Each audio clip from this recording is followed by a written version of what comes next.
Do you still know the way to your spouse's heart?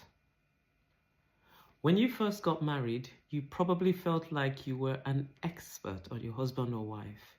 You understood them and they understood you. There was a sense of connection that made you feel like you were meant for each other.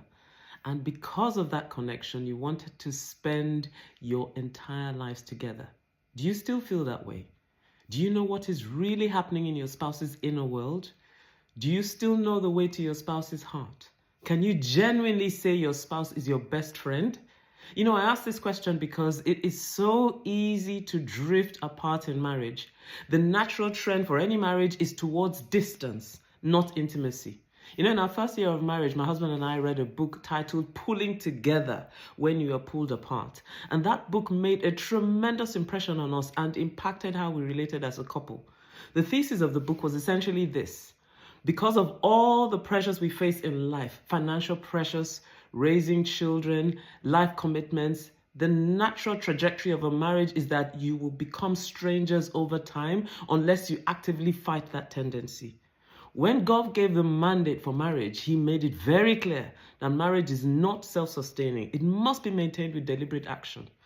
Genesis 2:24 says, "Therefore shall a man leave his father and his mother, and shall cleave unto his wife, and then they shall be one flesh."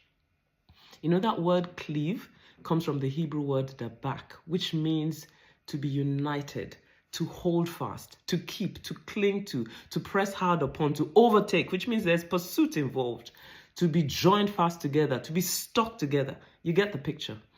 Basically, God is saying that a good marriage takes effort. So what is it that keeps couples close to each other year after year? Why do some couples feel like best friends over 20, 30 years, while others are like strangers sharing a bed? It's not just a question of whether or not you marry the right person. The real question is, what are you doing as a couple daily to pull together?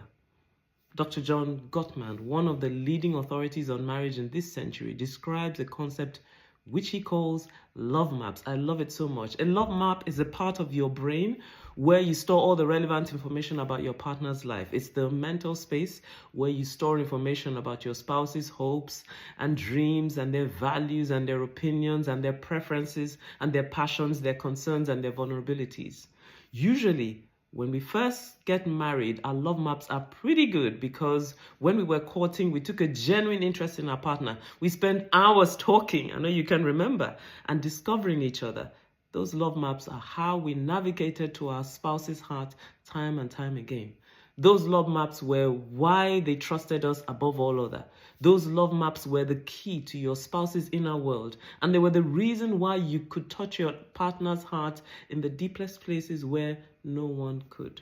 But the question is, are your love maps getting outdated? Do you still know the way to your spouse's heart? Or are you making assumptions about them based on outdated information? You know, people change over time with new experiences, responsibilities, new aspirations. Do you know what matters to your spouse today? Do you know how things are going on your spouse's job?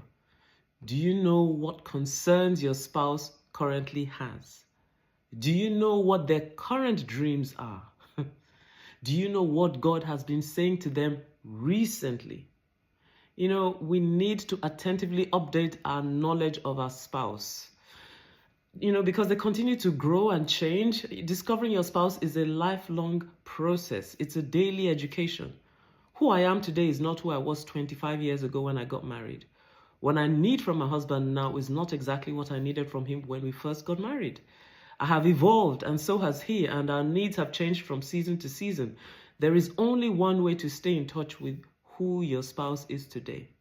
Spend time giving them focused attention, listening to them, and sharing your innermost self. You should be aware of major events in your spouse's life and how those things are affecting them.